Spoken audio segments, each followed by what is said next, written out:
émission foot hebdomadaire avec l'actualité de Lille, de Lens et de Valenciennes, Tribune Nord. Une émission animée par moi, votre serviteur, et par Maxime Lichtevoet de France 3 Nord-Pas-de-Calais. Bonsoir Christian, bonsoir à tous. Ils sont autour de la table avec nous ce soir pour cette 23e émission. Benoît Dequevauvillet, journaliste à France Bleu Nord et Médiacité. Bonsoir. Florian Soudin, qui vient pour la première fois cette saison, fondateur du site d'actualité d'information Planète Lille, qui traite de l'actualité du LOSC. Bonsoir. Et puis Cédric Van Goten, qui vient presque toutes les semaines, agent de joueur. Merci, bonsoir. Et puis agent de pas n'importe quel joueur, puisque c'est notre grand invité ce soir, Saliou Ciss, joueur de Valenciennes, prêté certes par Angers depuis janvier, mais qui connaît extrêmement bien Valenciennes pour y avoir passé plusieurs saisons. Bonsoir. Christian, le programme pour ce soir. Ce soir, nous allons parler de cet étonnant et rapide retournement de Lille hier à Nantes, comme assez spectaculaire, de la non moins étonnante victoire valenciennoise à Nancy, ça c'était vendredi soir, et de l'obligatoire, j'espère que vous êtes d'accord avec moi, victoire de Lens ce soir face au Havre. En attendant, on revient avec vous, Maxime. Oui, pour vous rappeler que l'émission est comme toutes les semaines interactive. Vous nous laissez sur le Facebook de France Bleu Nord et de France 3 Nord-Pas-de-Calais vos commentaires, vos questions pour Saliou Ciss, mais pas seulement, pour aussi tous les intervenants autour de la table. Et puis avant ça, on passe comme d'habitude au carton. Tribune Nord, les cartons. Et on va changer les habitudes pour les cartons. On vous rappelle un carton bleu coup de cœur de la semaine, carton rouge coup de gueule.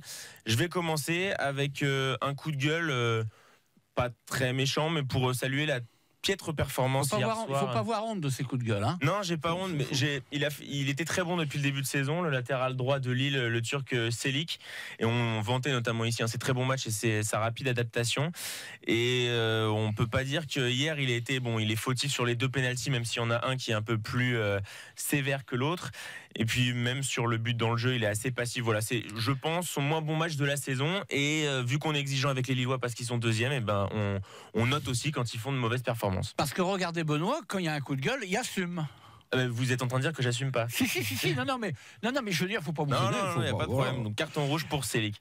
Benoît Dequevauvillet, votre carton? Oui, moi je vais mettre un carton rouge à Zinedine Zidane, ça va pas me plaire ça. Dont je trouve que les exigences de recrutement au Real Madrid sont absolument indécentes. C'est-à-dire que Zinedine Zidane, il veut plus de 500 millions d'euros pour acheter des joueurs. Mais ils les ont. Alors, moi, je veux bien, mais déjà, on va pas revenir sur ces 3 Ligues des Champions remportées avec la meilleure équipe du monde. Il avait à ce moment-là la meilleure équipe du monde, et donc on a bien compris qu'il veut rebâtir la meilleure équipe du monde. Donc, il sera toujours l'entraîneur de la meilleure équipe du monde. Moi, j'aimerais bien le voir avec une équipe où il faut un peu plus bâtir, construire. Voilà. Et alors, j'ai l'impression que Zinedine Zidane, c'est le nouveau Bernard Tapie. C'est-à-dire que quand Bernard Tapie est arrivé dans le foot, il a acheté ce qui se faisait de mieux comme joueur à l'Olympique de Marseille. D'ailleurs, on sait aujourd'hui qu'il n'a pas acheté que des joueurs. Et quand il est arrivé dans le vélo, il a pris les meilleurs dans le vélo, Bernard Hinault, Philippe Guimard, Lemon, etc. Donc, c'est à coup de dollars, à coup de pesetas, enfin à coup d'euros. C'est tellement facile et moi ça me gêne un peu. Ça me gêne parce que je trouve que les jeux vidéo ont été créés pour ressembler au vrai football et j'ai l'impression qu'aujourd'hui dans les clubs de football on se comporte comme dans les jeux vidéo et ça m'ennuie. Une métaphore que vous aviez préparée. Pas du tout. Non. Zinedine Zidane qui a titularisé pour la première fois hier son fils dans les buts, Lucas Zidane. C'est une grande nouvelle. Pourquoi? C'est pas bien. Je dis c'est une grande nouvelle. Non, je croyais qu'il y avait encore de l'ironie derrière, c'est pour ça. Cédric Van Goten, votre carton cette semaine? Alors pour une fois, il sera pas football, il sera bleu. Pour une Lilloise du quartier des Bois Blancs, chère à Christian Palka. De la boxe quand même. Ouais, si, de la boxe, si, je croyais qu'on parlait de football. Il prend ses aises, Cédric. Non, mais allez-y, pour une fois. Benoît a fait un quart d'heure sur les cuillères en plastique la semaine dernière. C'est vrai. Non, Lysia Bouderza, Lilloise du quartier des Bois Blancs, qui était championne du monde de boxe et qui a gardé son titre jeudi soir au Zénith. Elle est passée du Palais Saint-Sauveur au Zénith, ce qui est déjà une belle progression. Elle a gardé son titre de championne du monde de boxe. Vous auriez pu donner un carton bleu à Saliou aussi. Pourquoi? Parce que pour être venu. On peut remercier par contre Valenciennes qui l'a autorisé à venir. D'accord. Voilà, carte. On peut demander au club, remercier le club. On va pas demander. Je n'avais pas prévenu Saliou. Vous l'aviez pas prévenu. On va pas lui demander. Vous avez envie de féliciter quelqu'un là, Saliou? Ouais, je félicite davantage Angers, le match nul qu'ils ont obtenu à Marseille. Ah oui. Et j'ai continué à encourager Valenciennes pour la victoire à Nancy. Bravo, voilà. En plus timing court. Mais performance très importante d'Angers pour la fin de la saison et qui va aussi compter dans l'autre sens pour Marseille qui voit la Ligue des Champions s'éloigner assez dangereusement. Florian Soudin, votre carton? Moi, c'est la pelouse du stade Pierre-Mauroy qui a encore été dans un état mais catastrophique en Coupe de la Ligue.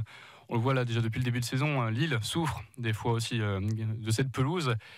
Et là, dans le cadre d'une finale de Coupe de la Ligue, on a encore constaté un petit peu la qualité, mais vraiment désastreuse de cette pelouse qui va peut-être jouer au LOSC en cette fin de saison. Donc méfiance quand même. Avec les beaux jours, normalement, c'est vrai que les pelouses ont tendance à s'améliorer, et là, c'est pas vraiment le cas. Florian donne un carton rouge à une pelouse, et moi je vais revenir comme au début à l'Antiquité, quand vous savez, quand les gens adoraient les statues, les monuments, la pierre, quoi, la pierre. Moi, je vais donner un carton bleu au stade Pierre-Mauroy. Au stade Pierre-Mauroy, quand je suis sorti du parking en allant, parce que j'étais à la finale de la Coupe de la Ligue, quand je suis sorti du parking du stade Pierre-Mauroy pour me diriger vers le truc, j'étais fier d'être Lillois, j'étais fier de mon stade. Quand j'ai vu cette foule énorme de maillots bleus et blancs, Strasbourg, rouge et noir, Guingamp, je les avais déjà vus dans l'après-midi mettre l'ambiance. Ouais. J'étais très fier de ça parce que c'était une bonne ambiance. Je me suis même dit, tiens, il y a plus de maillots bleus et blancs et rouge et noir à Lille et au stade Pierre-Mauroy que de maillots jaunes, de gilets jaunes sur la France a uni. Donc j'étais fier. Donc voilà. Bravo au stade. Il m'entend pas le stade, mais bravo au stade. bravo aussi à la ville d'avoir eu l'idée de faire ce stade. En revanche, je donne pas, et ça on va avoir l'occasion de rebondir là-dessus. Je donne pas. J'élimine naturellement la qualité du match. Hein. On va en reparler de cette qualité de match. C'est un poisson d'avril là, non? Non, pourquoi? Votre carton, c'est un poisson d'avril. Non, pas du tout. Vous donnez des cartons pour les stades. Oui, mais je suis fier. C'est votre côté Ponce Pilate. En gros, je donne un carton bleu à ma ville aussi. J'entends bien. Si je peux me permettre, je pense que quand même cette finale de Coupe de la Ligue, c'est quand même un réel succès. Oui, on s'attendait pas quand même à avoir un stade. Vous êtes chaud au stade? J'étais pas au stade, mais un stade complet pour une finale de Coupe de la Ligue à Pierre-Mauroy, l'ambiance était magnifique. Les Strasbourgeois. Mais l'ambiance en ville était déjà super. Oui, mais une bonne ambiance. Bonne ambiance. Non, c'était très bien réussi. Le seul truc, c'est le match. Voilà. Mais voilà. Les spécialistes disaient qu'on s'attendait à un match comme ça. En ce cas-là, il faut remercier la Ligue de décentraliser les finales. La Ligue, bien sûr, je remercie la Ligue. En plus, j'ai été invité par la Ligue, donc je remercie la Ligue. Tout va bien. Allez, messieurs, on va terminer ces cartons, mais on va quand même continuer un petit peu de parler de Coupe de la Ligue. Tribune LOSC. Voilà, alors l'ordre, le créneau, on va parler première partie, c'est Lille, mais va voir un petit peu avant, on va parler très vite de cette Coupe de la Ligue, de ce match que vous avez tous regardé, vous êtes d'accord avec moi, c'était une cata, hein? Mais j'ai pas regardé jusqu'au bout. Vous n'avez pas regardé? Jusqu'au bout. Allumé pour la séance de pénalty était suffisant, on va dire. Autour de moi, il y a des gens qui n'étaient ni être strasbourgeois, ni guingampais, qui sont partis à la fin du match, quoi. À la fin des 90 minutes. Je connais une personnalité du football que je ne nommerai pas d'ailleurs, qui est parti avant les prolongations. Voilà. Mais c'était bon. C'est dommage parce que c'est deux équipes qu'on a vu produire du jeu précédemment dans la compétition. Ils ont éliminé les 4 premiers. Oui, mais là il y avait l'enjeu. Oui, alors, vous savez, Christian, dans ce genre de situation, celui qui gagne, il s'en fout. Il a gagné la Coupe de la Ligue. Ouais. Strasbourg a gagné la Coupe de la Ligue. Et ils joueront donc le deuxième tour préliminaire de Ligue Europa. Voilà, je pense que les Guingampais peuvent regretter aujourd'hui d'avoir abordé le match de cette façon-là. C'est toujours le perdant qui dit, si on avait joué, est-ce que d'ailleurs, il en aurait été autrement? Sur l'ensemble du match, j'aurais donné quand même, s'il y avait eu une victoire au point, j'aurais donné la victoire au point à Guingamp, moi. Légèrement à Guingamp. Voilà. Pareillement pour moi aussi. Comment? Je disais pareillement pour moi aussi. Pour vous aussi, ça que Guingamp, ils allaient sauver leur saison en remportant la Coupe de la Ligue.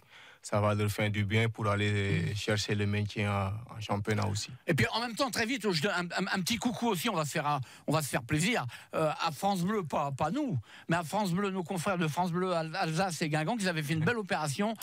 C'était très bien ce qu'ils ont fait, donc on les a vus. Donc bravo à France Bleu. Bravo à France Bleu. Et maintenant, on va parler un peu de vous, salut aussi. Alors, vous êtes à Valenciennes, on va le rappeler, prêté. Ouais. Avant d'être prêté, vous êtes chez à Valenciennes en tant que titulaire. Ouais. Vous êtes parti à Angers avec, si je me rappelle bien, Fulgini. Ouais. Et vous êtes revenu. ça n'a pas marché là-bas en tant que titulaire? Non, après, c'est pas question que ça n'a pas marché. Je suis venu, le coach, il avait déjà son équipe en tête. Déjà, je suis venu, j'avais 2 mois de retard envers l'équipe. Je suis venu, j'étais en préparation individuelle que moi.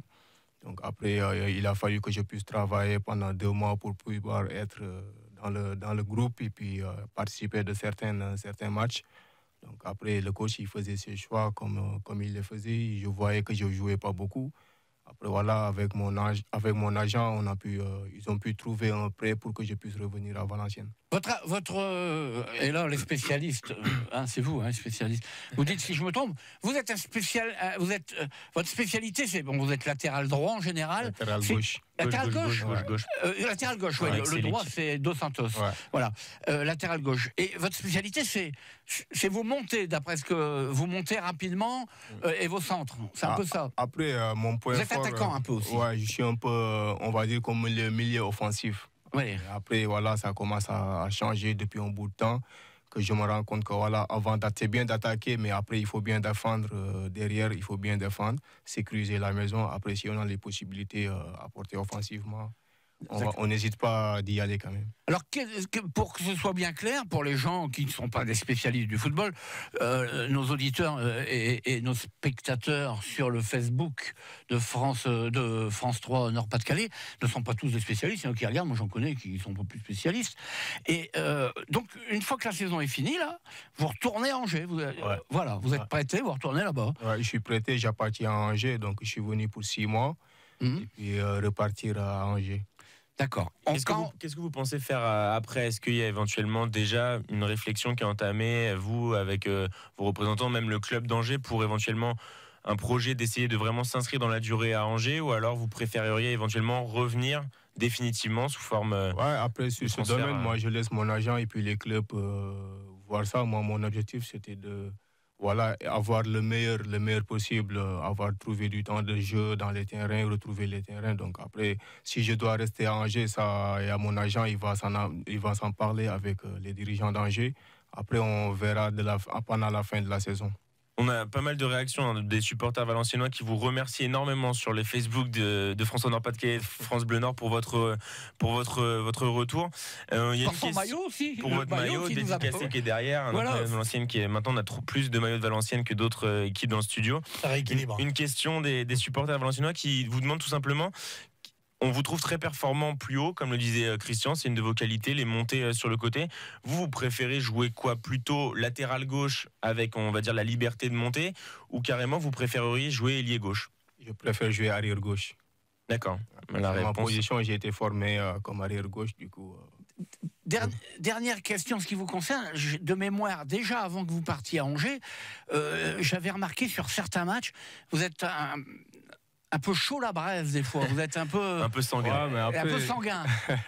Après, c'est comme les gens ils disaient que voilà, après c'est la nature que j'ai le sang qui chauffe. Après voilà, ils ont parlé de l'agressivité. Oui. Voilà, alors vous êtes gentil comme tout. Ouais, après dans le terrain, quand il faut mettre de l'impact, moi je me dis je vais y aller pour mettre l'impact. Je suis un défenseur, donc il faut marquer ses empreintes. D'accord. Après, sinon je suis pas un méchant. Vous avez quel âge, Saliou? Je vais avoir 30 ans bientôt. Ah ouais, vous êtes encore jeune. Sébastien Roudet, vous pouvez encore jouer au moins 8 ans. Voilà, il est 19h17, on va passer à Lille.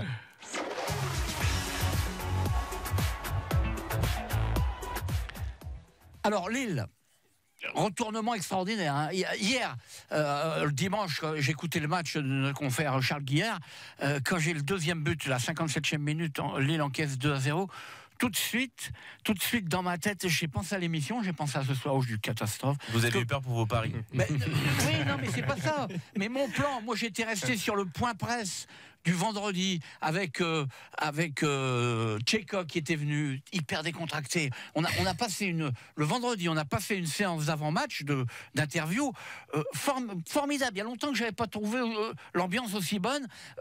Christophe Galtier égal à lui-même, décontracté et tout. Gérard Lopez est même venu nous parler. Et donc j'étais content dans l'optimisme et tout. Et le patatras que je dis c'est pas vrai. Je m'absente un tout petit peu. Je reviens 2-1 et très vite, pas eu le temps de réagir parce que je travaillais aussi en même temps, donc j'écoutais pas toujours. Et puis d'un seul coup, ma collègue Effie Petzotel me dit Christian, c'est 3-2 maintenant. 3-2 pour qui? Pour Lille. Ah bon? Et là, je dis, alors ma question, qu'est-ce qu'on aurait dit? Qu'est-ce qu'on aurait dit s'ils avaient perdu? Non mais Christian, il faut jamais analyser un match en fonction du résultat, parce que je vous rappelle quand même. Mais c'est ça qui donne les points. Oui, mais je vous rappelle quand même qu'il y a une énorme. Alors la réaction lilloise est superbe, l'effondrement nantais est surprenant. Pas tant que ça. Et je vais juste terminer. Ah oui. Et il y a un facteur chance sur ce match qui est inexplicable. Je vais vous donner l'exemple. Oui, je suis d'accord avec vous. Je vais vous dire, c'est très simple. Le 3-0, les Nantais le ratent. Mais alors quasiment à pratiquement rien sur une reprise de volée dans la surface. Voilà, ça rentre pas, ça se joue à très peu de choses. Et il y a un pénalty nantais à 3-2 pour le LOSC qui est manqué par les Nantais. C'est rare de faire retirer un même tireur, hein. Surtout c'est lui qui subit la faute. Je ne sais pas, peut-être. Ouais, mais... ouais. Et dernière chose, dans les 5-6 dernières minutes, les Nidois ont été très fébriles, alors que le scénario était incroyable, ils étaient revenus de l'enfer, ils menaient 3-2, et il y a notamment 2 coups de pied arrêtés, où ils sont 3 Nantais au deuxième poteau, et là aussi, ça se joue à très peu de choses. Donc, attention, bravo aux Lillois, belle réaction d'orgueil, magnifique, mais il faudra être un peu plus solide pour garder cette deuxième place dans les prochains matchs. Je suis d'accord avec vous, mais est-ce que justement, c'est pas ça qui fait cette année la force de Lille? Entre autres, il n'y a pas que ça, il y a la qualité de l'équipe, il y a la qualité de l'entraîneur, il y a la qualité d'un tas de trucs, mais ils ont aussi avec eux les bons vents, quoi. Il y a un facteur chance qui est sûr. Pour autant, un match comme celui-ci l'année dernière, on l'aurait perdu. Le LOSC aurait perdu ce match. C'est plus la même saison. C'est pas la même saison. Après, mentalement, je pense qu'ils sont mieux préparés aussi. Et après, il faut pas se le cacher quand même. Les 3 buts, ils viennent pas de nulle part. Le LOSC a quand même démontré des prestations techniques très intéressantes. Il y a un réveil de Nicolas Pépé en seconde période qui était quand même plus comme de toute l'équipe. Ouais, c'est vrai que la première période a été très triste. Il y a eu les choix tactiques également de Christophe Galtier. L'entrée de Raphaël Leao, elle a joué vraiment en facteur du LOSC. Christophe, il fait. Qu'est-ce que vous regardez Lille un peu des fois? Je suis tout leur match. Et alors, qu'est-ce que vous en pensez? Je pense que comme mon collègue il a dit que voilà, il y a la chance qui les sourit et il y a les qualités individuelles comme collectif et puis l'orgueil qui a joué là-dessus aussi. Ils sont allés les chercher, ils en avaient besoin, donc ils sont allés le faire et puis je leur dis bravo. D'accord, bravo. Ils avaient le souffle des Lyonnais dans la nuque, parce que les Lyonnais, on le rappelle, avaient gagné vendredi contre Rennes. Ils étaient donc provisoirement revenus à 1 point. Et c'est vrai que là, il faut féliciter les Lillois. Mentalement, il faut être fort quand vous venez de prendre 2 buts en 5 minutes, que vous savez que Lyon est revenu à 1 point et qu'il reste 25 minutes pour se refaire. Franchement, mentalement, c'est quand même très très fort. Cédric, c'est ce que j'allais dire, parce que vous l'avez écouté à la radio, Christian, mais à la télé, quand Lille prend le 2e but, on voit la tête de Xeka. Il se dit, oh là là, ici, ça peut être le match catastrophe. Ça peut être un tournant. Et on va tout perdre, notre belle saison, on va tout perdre dans les derniers matchs. On voit sur son visage. On a gagné la veille. On le voit sur son visage. Et tout de suite, malgré ça, ils se reprennent. Et c'est ça leur force. Les bons changements. Mais c'est ça leur force. Mais c'est pas de la. Ouais, mais à la limite, non, mais c'est pas du pot, ça. C'est pas de la chance, c'est de la force collective. Oui, voilà. C'est de la force et de la maturité aussi. Oui. Il y a eu un gros travail qui a été fait lors du mercato estival avec comme les arrivées de Rémi et aussi de José Fonte en défense. C'est des joueurs qui permettent de poser une équipe, qui posent une équipe dans le vestiaire, là, mais qui posent également une équipe aussi sur le terrain. L'année dernière, c'est certain, le LOSC perd 3-4-0, c'est une déroute totale. Là, le LOSC a comme démontré sur son comportement une certaine envie de revenir rapidement au score. Le comportement de Nicolas Pépé, il y a Tcheka qui s'est réveillé, mais un comportement de leader. Vraiment, je souhaite que mon équipe puisse revenir au score, et il a réussi au final. Il a réussi. 3 buts en 9 minutes. Et c'est pas la première fois cette saison. Ils avaient fait la même chose à Nîmes, et en fin de saison dernière, à Toulouse, ils avaient fait quasiment la même chose. Alors, est-ce que c'est comment je pourrais dire est-ce que c'est vraiment un vrai tournant là aujourd'hui? Non. Moi, je pense que disons que ça leur permet déjà mathématiquement avec 4 points d'avance, ça leur permet de garder un joker supplémentaire. Là, ils auraient gagné un joker. À 8 journées de la fin, ils ont encore un joker. Il y a une forte probabilité qu'ils ne gagnent pas le match contre le Paris Saint-Germain. Donc, je pense que, somme toute, le joker n'existe plus, puisque Lyon a déjà joué Paris. En plus, a battu Paris. Moi, je crois qu'ils ne sont pas battus. La finale, Jean-Pierre Benoît d'avance. La finale, ça va être Lyon-Lille. La finale, ça va être Lyon-Lille. C'est sur ce match-là. C'est à 3 ou 4 journées de la fin. C'est là, bientôt, début mai. Voilà, a priori, vous savez, des équipes qui jouent quelque chose, que ce soit en haut de tableau pour une place européenne ou en bas de tableau pour survivre, dès qu'elle joue des équipes de milieu de tableau, il y a un petit écart de motivation, d'investissement, de niaque, voilà. En général, les équipes, elles font bon. Donc, on peut penser que Lille et Lyon vont gagner une grande partie de leur dernier match. Le Lyon-Lille sera la finale pour la deuxième place. Vous parlez des prochains matchs de Lyon et Lille. Juste pour vous donner les 2 prochains pour chacune de ces 2 équipes. Lyon accueillera Dijon samedi à 17h. Dijon qui doit batailler pour se maintenir. Et Lille ira à Reims. Ouais. Reims qui réalise une très bonne saison et qui peut éventuellement croire à l'Europa League. Donc, Reims, c'est costaud. Hein. Mais Lyon jouera à Marseille aussi. Qu'ont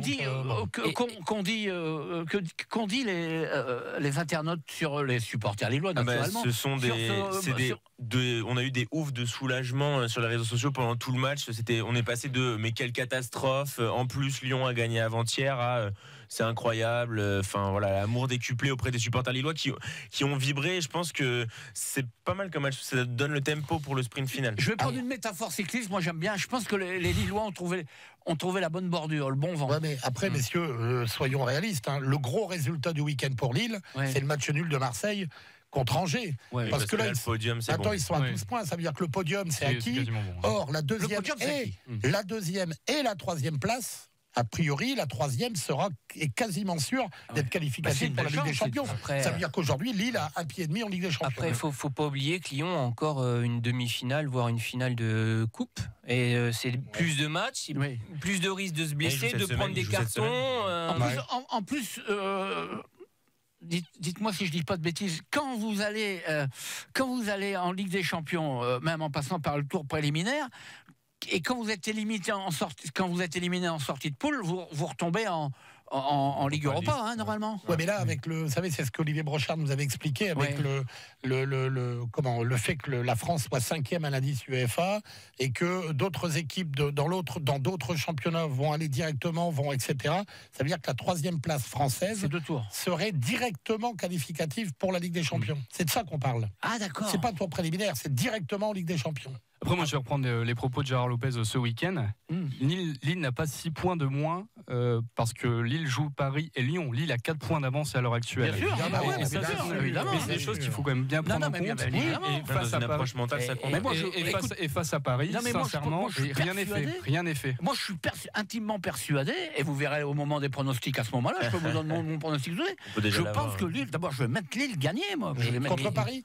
Alors, je vais vous dire, aujourd'hui, les Parisiens qui ont quand même subi une énorme humiliation en Ligue des Champions, vont rebâtir la saison prochaine et ça passe par des objectifs d'aujourd'hui. On pourrait penser que Paris, comme les années précédentes, va un petit peu lever la pédale, faire tourner, etc. Moi, je pense que cette année, ils visent 100 points.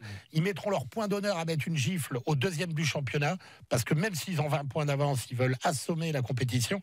Très honnêtement, si Lille bat le PSG, ce sera une très grosse performance. Après, le facteur chance quand même pour le LOSC, c'est que Paris n'a pas son effectif au complet, avec un milieu de terrain qui est assez démuni, avec encore Neymar qui est encore aussi en récupération. Il n'y a rien qui est fait à ce niveau-là. Et je pense que Paris veut faire un très gros match, mais Lille veut faire aussi un très gros match. Arrêtons de regarder les autres. C'est 4 points d'avance, une différence de but et une force mentale. On a réagi après la défaite contre Monaco. C'est ça qui est important. D'abord, je dis ça, et puis face à Lyon, ils n'ont pas perdu. Je peux vous le dire tout de suite. Il y a des supporters qui d'ailleurs nous disent assez justement que Lille réussit souvent bien contre Lyon et à Lyon l'année dernière. Et Lyon sera obligé de gagner, ce qui peut nous favoriser dans le jeu. Je voudrais qu'on parle quand même un petit peu sur le match parce qu'on vient d'effleurer sur le match de dimanche dont on sera à deux, Benoît, pour commenter Reims Lille. Reims, c'est costaud quand même. Ça va être encore un. Je crois que tous les matchs jusqu'à la fin, ça va être dur. Mais ça va être quasiment que des finales, voilà. Mais ça va dépendre de ce qu'ils vont faire aussi en match en retard à Strasbourg, là. Quand vous êtes chez Reims, vous suivez un peu Reims Ouais, je suis Reims. J'ai mon ami qui joue là-bas, Younis Abdelhamid. Qui je conserve, j'échange souvent. Allez-y, salut. Après, je disais que Reims, c'est du costaud. Puis ils ont fixé leur objectif d'aller jouer l'Europa League. En promu, c'est très ambitieux. Très ambitieux. Donc, je pense que ça va être un bon match. Younis Abdelhamid qui retourne en sélection. Ça doit donner des idées, ça, non Moi, j'ai une petite question pour Saliou, si je peux me permettre. j'ai souvenir de ce match incroyable à la Coupe du Monde 2002 où le Sénégal battait la France. Ouais, que personne n'attendait. Voilà, et centre de El Hadji Diouf qui jouait à Lens, but de Bouba Diop qui jouait à Lens également.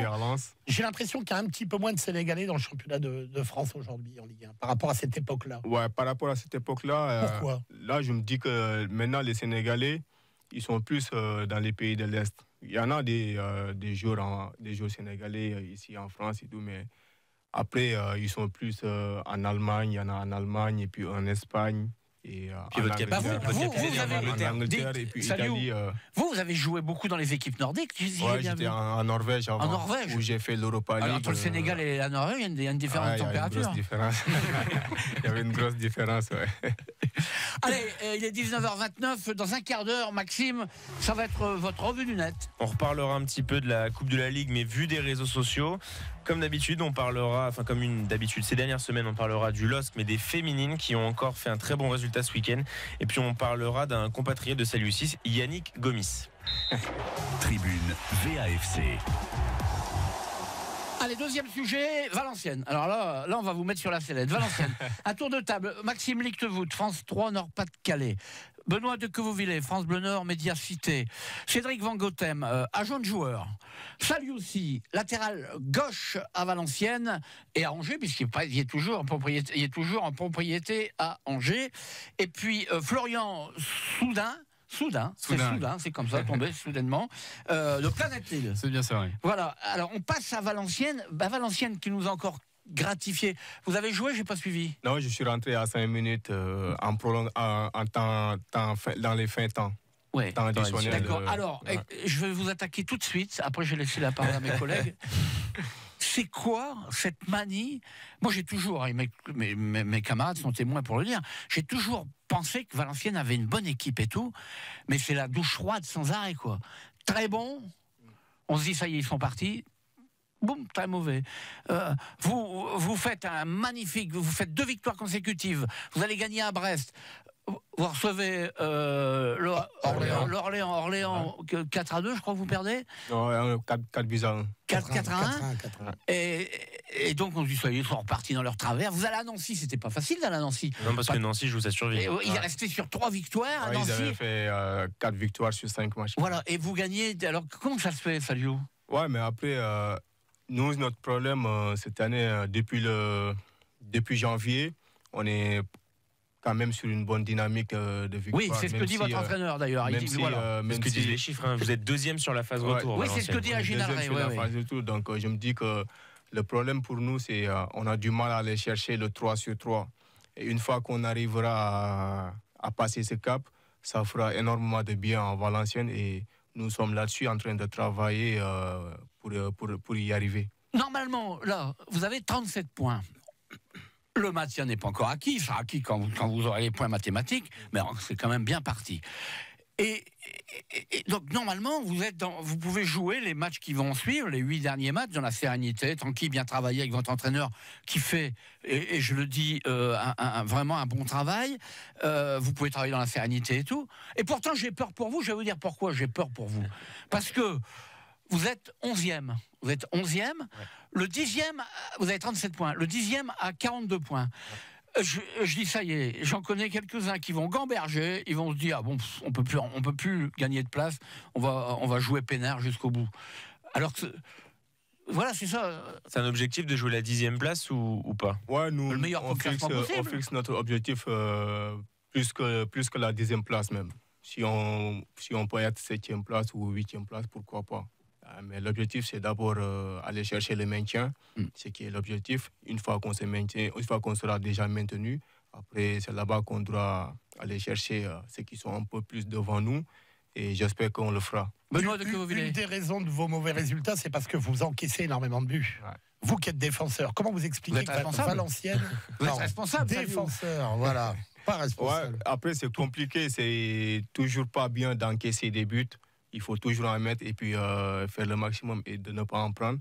Mais on essaie toujours de se battre contre l'Orléans. Ce qui s'est passé, c'est qu'on est tombé sur un de leurs pièges. Nous, on était venus pour aller les chercher haut. Et puis, on est vraiment passé à travers de notre match. Et puis, eux, ils ont tendu un piège. On est tombé là-dessus. Ils ont bien joué les contre-attaques qu'ils avaient. Ils les ont exploités. Écoutez, je vais vous poser une petite question. Vous allez me répondre franchement. Vous pouvez, il n'y a personne qui écoute aussi. Vous venez de dire, notre premier objectif, c'est de jouer le match. Est-ce que vous, dans votre subconscient, dans le fond de votre tête, vous ne pensez pas que le match est déjà acquis? Non. C'est vrai, vous pensez vraiment non, ça? c'est vrai que je pense à ça. Parce que moi, ce que je dis, je vais chercher le maintien. Je ne suis pas encore maintenu. Dans ma tête, je me dis que je me bats pour obtenir mon objectif. Une fois que je l'ai, après, si je peux aller gratter quelques points d'avance ou aller chercher des places, après, pourquoi pas. C'est des sous pour le club. L'objectif en début de saison, c'était la montée ou vous étiez sur une sur le maintien? Vu que là, en début de saison, je n'étais pas là, ça va être un peu compliqué de... C'était plus le Ils avaient bien démarré, ils avaient bien démarré, vu que je les suivais depuis Angers. Ils avaient fait 4 matchs, 3 victoires, je ne sais plus. Après, je les voyais bien. Après, je me disais, moi-même, je me disais que c'était déjà bien parti. Après, voilà, Valenciennes, on sait qu'avec l'équipe, elle est un peu jeune aussi. Et puis, mais maintenant, ils commencent à comprendre, les jeunes commencent à progresser là-dessus. Est-ce que Valenciennes, quand même, c'est pas un club tremplin pour des joueurs? C'est-à-dire que finalement, c'est un club dont on sait qu'il a une histoire, qu'il a...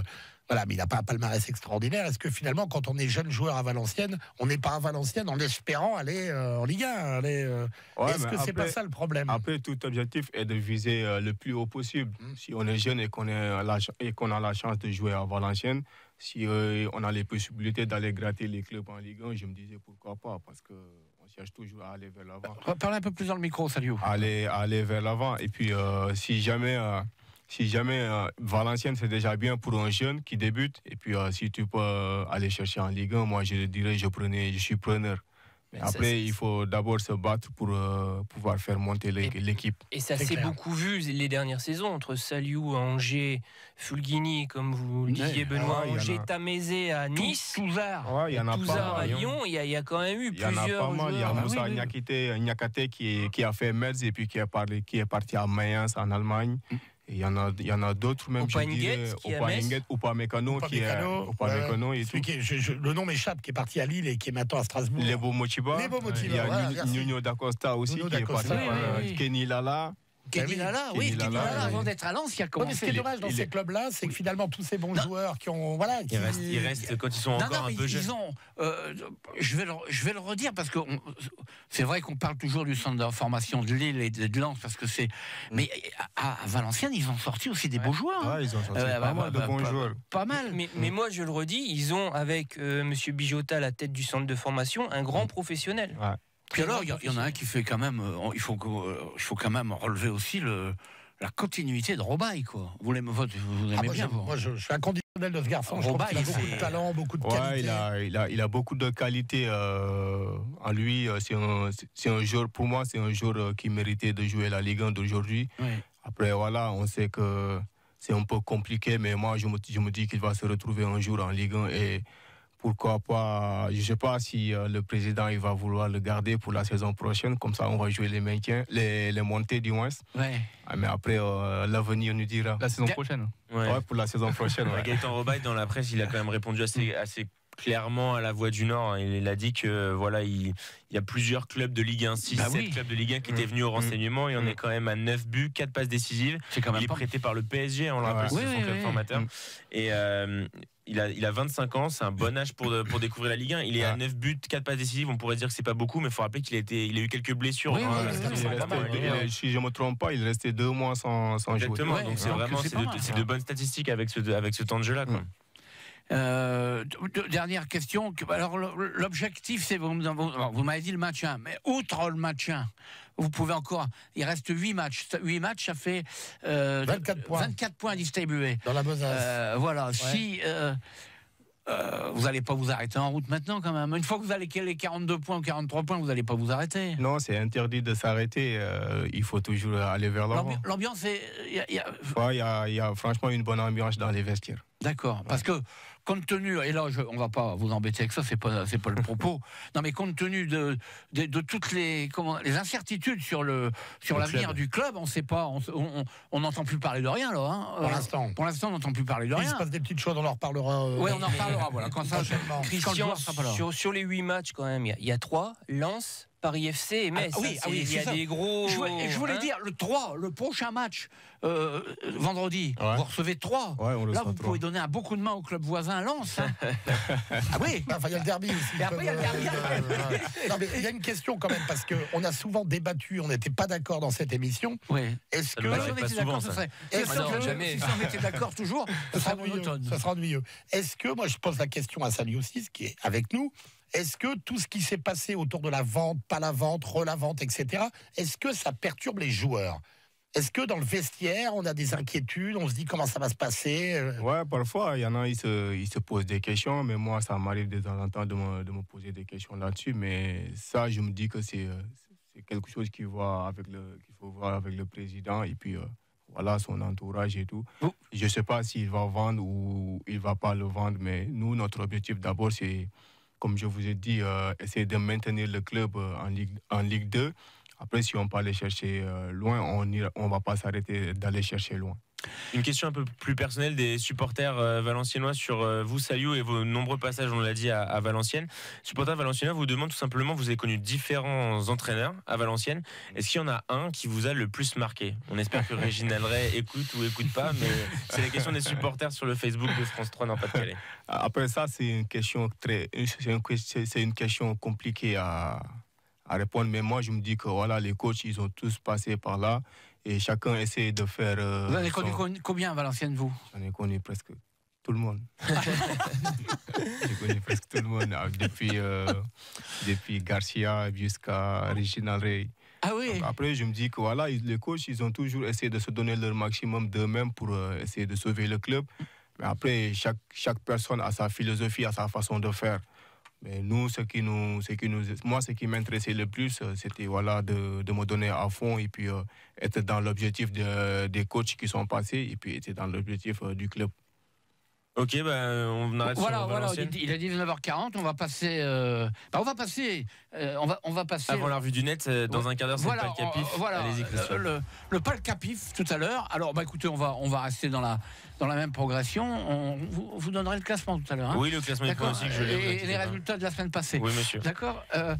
Donc, ça portera sur les 3 prochains matchs. Valenciennes vendredi face à 3, je viens de le dire.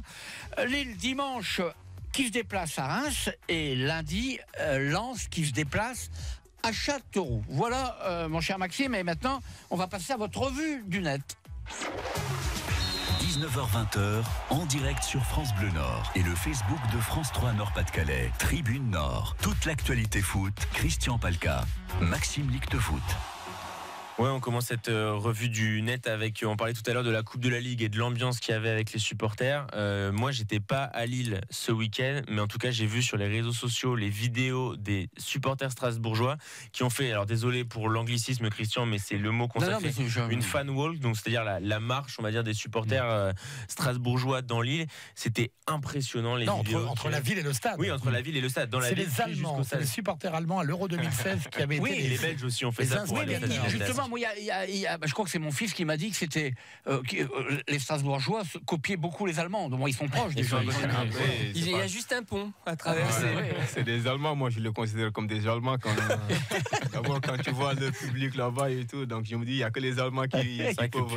Le public est assez chaud. Et puis on est plusieurs Lillois, anciens Lillois qui sont revenus dans leur stade et qui l'ont signalé sur les réseaux sociaux par des photos. Lebo Motiba, Ronny Rodelin, mais aussi Nolan Roux côté Guingampais, qui étaient assez satisfaits de revenir dans leur stade Pierre-Mauroy.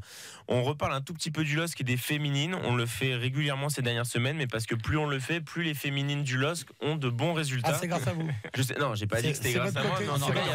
C'est votre côté, Christian Palka. Au moins une coïncidence. Écoutez, si vous servez pas vous-même, il n'y a personne qui va le faire pour vous. On l'avait dit. La personne que j'aime le mieux au monde, c'est moi. Sans doute. Les Lilloises avaient un très gros coup à faire, un gros coup comptable pour le championnat de France de première division. On le rappelle, elles sont sont toujours relégables. Elles étaient 4 points derrière le premier non relégable Metz, qu'elles accueillaient, c'était samedi. Elles les ont battues 2-1 avec un but dans les 5 dernières minutes du temps réglementaire. Ça fait que Lille a plus... Ça redevient possible. Ça redevient possible. Un point de retard. Elles vont à Bordeaux. Un point de retard et il reste 3 ou 4 journées. Si et là, elles vont à Bordeaux.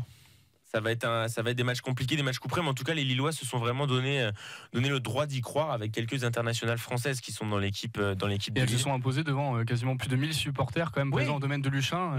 Belle opération réalisée par le LOSC aussi, qui avait comme invité aussi ses supporters pour assister à cette rencontre. Ouais. Et c'est une opération qui fonctionne. Il y a un engouement qui est derrière ça. Ils ont presque dépassé le millier de supporters. C'est sûrement la barre symbolique. Et on n'oublie pas qu'elles vont quand même aller en finale de Coupe de France. Contre Lyon. Je comprends pourquoi Florian Soudin, c'est Planète. Lille. C'est pas seulement Planète, c'est Planète Lille. Bah évidemment. Ah bah évidemment. Bah oui. Et la dernière info de la revue du net, et peut-être qu'elle vous intéressera, Saliou, c'est que Yannick Gomis n'était pas avec la sélection du Sénégal, comme vous, lors de la dernière trêve hivernale, mais il a été interrogé quand même par les médias sur est-ce qu'il aurait des chances, est-ce qu'il a envie de jouer avec le Sénégal et qu'est-ce qu'il espère pour la CAN qui se jouera cet été. Il a dit que à 27 ans, il a jamais joué avec la sélection des A, contrairement à vous avez 16 sélections. Il a dit pour l'instant je n'y pense pas trop. Lens, l'objectif pour l'instant c'est vraiment jouer la montée avec Lens. À la fin du championnat on espérera une récompense. Vous espérez vous jouer la CAN cet été éventuellement avec Yannick Gomis? Ouais, j'espère bien et pourquoi pas. Je me dis c'est des objectifs, si la chance nous sourit on prend. Parce qu'on rappelle, vous avez été très malchanceux lors de la Coupe du Monde, la dernière Coupe du Monde, la Coupe du Monde 2010. Vous avez été blessé à quelques jours du début de l'entrée en compétition. À 48 heures de notre premier match, je me suis fait une entorse au niveau de la cheville. Et que j'ai mal vécu même. J'avais mal vécu cette situation. Mais après, la chance n'y était pas pour moi ce jour-là. Je suis rentré et puis je me suis soigné aujourd'hui. Vous avez encore l'âge pour jouer la prochaine Coupe du Monde? Oui, j'ai encore l'âge pour y retourner au Qatar. Ça sera au Qatar. Donc, il fera plus chaud qu'en Norvège. Et Saliou, un petit mot, parce que là, justement, je suis en train de penser à votre place habituellement. Un des consultants comme Cédric, c'est Tony Giaquinto, qui est un ancien footballeur, un ancien défenseur de Lille, mais il y a longtemps, 40 ans. Mais c'est un grand ami à Bruno Metsu. Vous avez connu Bruno Metsu? Ouais. Je l'ai connu en tant que sélectionneur du Sénégal, mais... il était d'ici, il était de Dunkerque, c'était un nordiste. Je suis que c'était un nordiste. Ah oui, c'est un vrai nordiste. Et Tony, qui est à votre place, la semaine prochaine qui sera là, c'était un grand ami à lui. Allez. On va passer au dernier thème du soir. Dernier thème. Pas d'Eden Hazard aujourd'hui, monsieur Lictebout. Tribune sang et or. Non, on n'a pas eu d'Eden Hazard cette semaine, c'est pour mieux en avoir peut-être la semaine prochaine. Il y a plusieurs cordes à son arc, Maxime. Merci, c'est gentil de le reconnaître. Allez, on va passer à Lens. On va retrouver notre ami François Launay, j'espère qu'il est à l'écoute. Rémi Cousin qui réalise, il me fait signe, oui, il est là. Donc, avant ça, on va refaire un tour de table. Maxime Lictebout, France 3 Nord-Pas-de-Calais, Benoît de Couvillé, Médiacité et France Bleu Nord.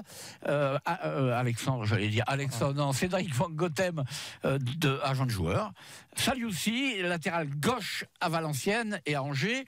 Et puis Florian Soudin, Planète Lille. Voilà. Donc naturellement, monsieur, on voit qu'il connaît bien tout ce qui se passe à Lille. Hein. Une porte qui grince, il est au courant. Allez, on va à Lens qui joue le Havre. Alors c'était le début. On est tous d'accord, messieurs. Lens est obligé de gagner, on ne va pas mégoter. Le Paris FC est en pleine bourre et Lens est sorti pour la première fois depuis 6 ou 7 matchs de la zone des barragistes. Ils sont au-delà de la 5e place pour la première fois depuis 2 mois quasiment. Vous avez entendu François Launay, bonsoir. Bonsoir messieurs, bonsoir à tous les auditeurs, à toutes les auditrices.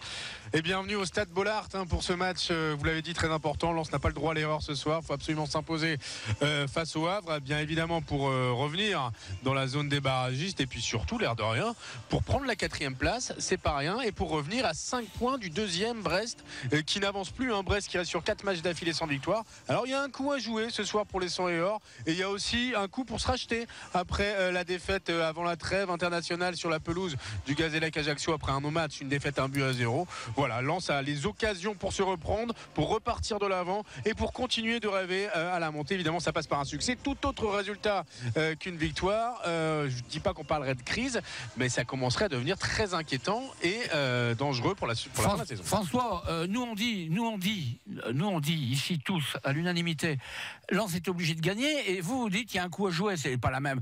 Vous n'avez pas le même discours que nous, tout à fait. Vous êtes un peu plus modéré, vous. Je suis un peu plus modéré parce que c'est du foot et on sait jamais ce qui va se passer et surtout que l'adversaire en face n'est pas à la fin de 6 semaines. Hein. C'est quand même le Havre qui était l'an dernier dans le coup jusqu'au bout, qui a failli monter en Ligue 1. Rappelez-vous ce barrage. Et qui a jamais réussi et qui réussit pas souvent à Lens. Hein.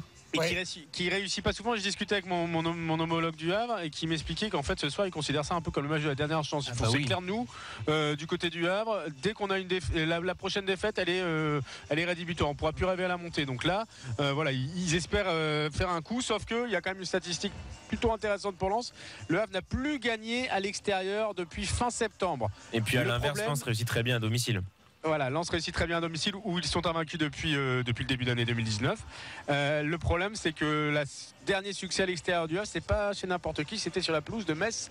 Donc on va se méfier quand même si le Havre n'a gagné qu'un seul de ses 8 derniers matchs et le Havre qui est 9e de Ligue 2, mais qui peut, en cas de succès, se rapprocher de la zone des barrages. Donc méfiance quand même si vous l'avez dit, Christian, victoire évidemment obligatoire ce soir pour le Racing. Vous avez vu le point commun qu'a le Havre et Lens? Ils ont perdu leur dernier match tous les deux, c'est-à-dire la semaine passée, l'un contre l'AC Ajaccio et l'autre contre le Gazélec. Ils ont été je vous corrige, Christian, le Havre a gagné contre l'AC Ajaccio la semaine dernière, si je dis pas de bêtises. Attendez.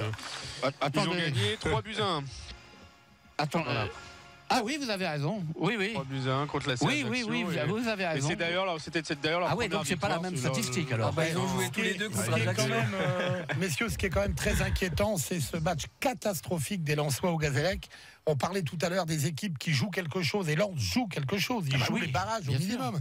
Être capable de faire, pardonnez-moi l'expression, une daube pareille, complètement insipide, nullissime à tous les niveaux, c'est quand même pas de nature à nous laisser penser que les Lensois vont être capables de se mêler à la lutte pour la 2e et la 3e. Attendez, on va libérer François. Merci François.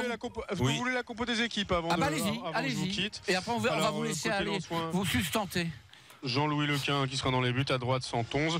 En défense centrale, ce sera Duverne et Saïf Teka, puisque Sagnan apparemment est blessé et ne figure d'ailleurs pas sur la feuille de match. Il est même blessé au ischio-jambier d'après mes informations. À gauche, Massadjo Haïdara, donc une défense centrale new look, avec Saïf Teka associé à Jean-Kévin Duverne, sachant que Steven Fortes est suspendu et donc Sagnan blessé. Les milieux de terrain récupérateurs, Guillaume Gillet et Souleymane et Cheikh Doucouré, pardon. Il y aura Souleymane Diarra également au milieu avec Walim Mesloub et puis devant Yannick Gomis et Gréjon Kiei. Voilà pour la composition du Racing Club de Lens. Les remplaçants Vachou, Ba, Bellegarde, Mendy, Ambrose, Ben Cherki et Chouillard. On verra si cela va permettre à Lens de relever la tête et de repartir à l'assaut de la montée en Ligue 1. On vous rappelle qu'en cas de succès ce soir, Lens reviendrait à la 4e place, qui serait déjà bien plus intéressant qu'une 6e qui pour l'instant ne donne droit à rien. Voilà, messieurs. François, comme vous venez plus souvent chez nous, vous avez vu, on a ramené un Valenciennois, parce que François est Valenciennois. Hein. Allez, on a ramené un Valenciennois. De naissance et de cœur. Voilà. Allez, merci François. On vous laisse et naturellement les auditeurs, vous retrouvez François à 20h45 pour le coup d'envoi du match qui oppose Lens au Havre. On va continuer un petit peu. C'est surprenant cette composition d'équipe sans Chouillard et sans Ben Cherki à domicile qui plus est. Moi, je demande qu'à être surpris. Mais Gréjon Kiei et Benoît de Coville ne va pas me contredire. Même s'il a mis un beau retourné il y a quelques semaines de ça, c'est quand même pas super percutant. Quand on est aussi grand que lui, avec autant de gabarit, de puissance, en Ligue 2, on doit peser un peu plus sur les défenses adverses, notamment sur les coups de pied arrêtés. Et Lens c'est pas bon sur les coups de pied arrêtés. Autre chose d'étonnant, c'est rare d'avoir à la fois Gillet, Doucouré et Mesloub à 3. D'habitude, il y en a 2 sur les 3. Et Souleymane Diarra. Souleymane Diarra. Je pense que Souleymane Diarra rejouera comme il avait fait en début de saison sur un côté. Une question pour Sayou. Dans une semaine, vous les rencontrez, c'est le derby. C'est le derby. Vous allez regarder le match? Lens, ouais. Et parce que ça... Alors à propos, il y a un mot qu'on n'a pas dit. On n'a pas parlé tout à l'heure quand on a parlé de Lille. Ce fameux match Lille contre le PSG, on ne sait pas encore. Hein. C'est dimanche. C'est tombé juste avant. Et le match de Lens ne bouge pas. Parce que moi j'étais avec les gens de la Ligue des gens de Bine hier, samedi, non, c'était quand la coupe samedi soir. Voilà. Il y a des gens, de chez Bine qui m'ont expliqué qu'il y avait pour satisfaire le préfet, qu'il y avait une solution qui était envisagée. C'était parce que le préfet, il dit, moi, je vais avoir des hommes avec le Paris-Roubaix et avec le PSG, beaucoup d'hommes. Je vais avoir la veille des hommes avec le derby, mais aussi les gilets jaunes. Le samedi, il y a toujours les gilets jaunes. Donc, il faut que je fasse souffler un peu. Donc, il serait peut-être aussi question, c'est peut-être envisagé, mais apparemment, vous me dites que c'est réglé, de faire passer le derby le vendredi soir. Ce serait un peu dommage de ne pas mettre un peu plus en valeur le derby entre Valenciennes et Pourquoi vous n'aimez pas le vendredi soir, Maxime? Non, mais le samedi, c'est bien. Le samedi, c'est un match tout seul, puis le vendredi, c'est un peu perdu. Les gens qui bossent le samedi préfèrent les matchs le vendredi soir. Voilà, bon, donc ce derby, on en reparlera la semaine prochaine. Sachez-le, mon cher Saliou. Le derby aller, qui peut être le plus beau match de Valenciennes cette saison, il avait été incroyable. C'était combien? 4-2. Incroyable. Quel match des Valenciennes ce jour-là. Et on va passer maintenant au Palcapif. Le Palcapif. Alors, le Palcapif. Rappelez un petit nom, mais c'est comme ça pour savoir quoi. Bon, alors déjà rappelez que les pronostics de la semaine dernière portaient aussi, enfin il y avait des vieux pronostics contre l'Islande. Personne n'avait pronostiqué le bon score contre l'Islande, ça je tenais à le dire. Cédric Van Goten, ici présent, était le seul à avoir pronostiqué la victoire de Valenciennes contre Nancy. Moi, j'ai mis 3 victoires, moi. Non, bah. Ah non, mais moi j'ai toujours mis. J'ai mes feuilles. Non, je suis pas d'accord. Moi, je mets 3 victoires. Je mets 3 victoires, comme encore ce soir, je vais mettre 3 victoires. Oui, c'est vrai. Ah ben non, mais je mets toujours. Donc moi, vous pouvez pas vous tromper. Comment on va lui donner un point. Vous faites le bel indifférent quand vous êtes dernier en disant je suis noble, c'est pas grave, etc. Mais alors, dès que vous pouvez attracher le but, j'ai confondu. Cédric avait dit défaite de Valenciennes. Je l'ai sous les yeux. Victoire de Lille à Nantes. Exactement. Donc voilà, autant pour moi. J'avais mal noté. J'ai 2 bons résultats. Et si Lens gagne ce soir, j'en aurai 3. Exactement.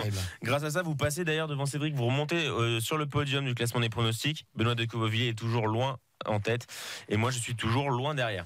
Mais je comprends pas pourquoi vous êtes en tête. Vous marquez, ça fait un moment que vous marquez de plus de points là. Ah ouais, je sais pas. Vous voyez avec le comptable. Bah non mais là il avait on passe au pronostic 55. Il faut. Bah non, on a encore un peu de temps. Alors donc je donne. Bah moi je donne victoire, mais je le crois, je le pense en plus. Je pense que Valenciennes va continuer va faire plaisir à Lens en battant 3 chez lui pour faire plaisir à ses supporters. Je pense que Lille à Reims, ils vont quand même, ils vont continuer dans leur Essayez parcours. Pas de justifier l'injustifiable.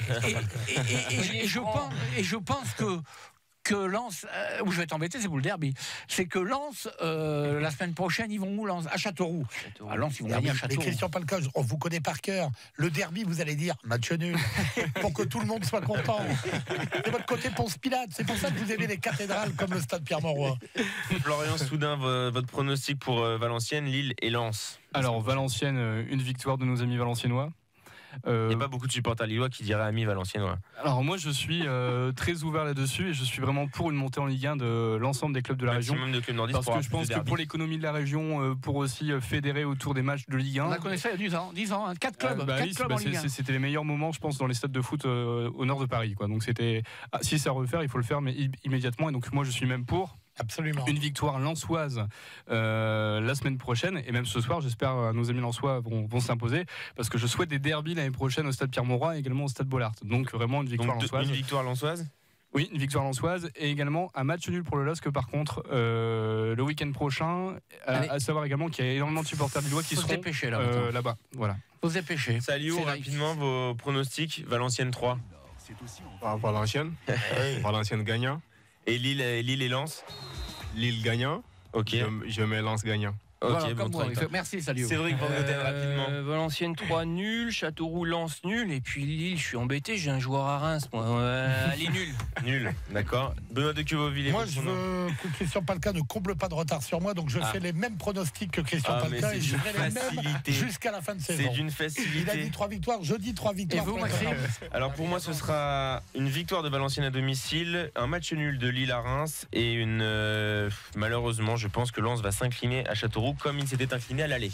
Allez, cette émission est terminée, 19h58. Merci Maxime Lichtwood de France 3 Nord-Pas-de-Calais. Merci Benoît de Quevauville. Et vous partez, vous, maintenant, à Lens, rejoindre François Launay pour commenter le match avec lui. Merci Benoît de Quevauville, Mediacité. Merci Cédric Van Goten, agent de joueur. Merci, salut aussi, pour votre présence, pour votre maillot que vous avez donné là.